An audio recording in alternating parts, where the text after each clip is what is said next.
I got the rotors and bearings off the front, but I'm waiting on the new bearings to show up. So I'm working on the rear lift. I'm gonna be doing the lift blocks first. All right, so I got the U-bolts off, but the bolt that holds the leaf spring down is just spinning and there's no actual head on it. It's just a round head bolt. So I am gonna weld it in place and then cut it with the angle grinder because my lift blocks have this. Great success. I'm not a welder. All right, I'm definitely not a welder, but it worked. I got the nut off. It's attached. Now I'm gonna get jack stands under the rear frame, lower this down. That'll drop the rear axle. I'll be able to squeeze the lift block in. I'm gonna cut that bolt with an angle grinder and then slip the lift block in.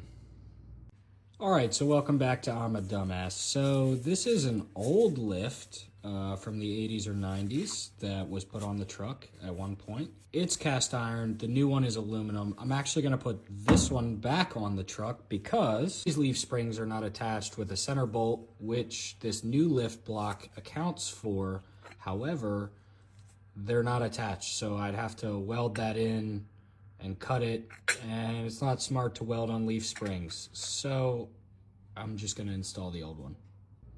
All right, so instead of redoing all this shit on the other side just to find out the same shit, I'm gonna go paint the other side and then I will deal with the rear shocks because we already have a lift, so don't have to do anything. We got one down in the rear and one to go, and then the rear lift is done.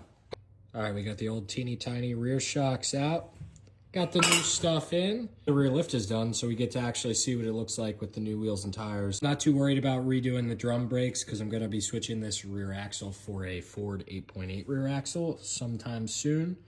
So we're just gonna see what it looks like. And here's what she looks like with the new wheels and tires.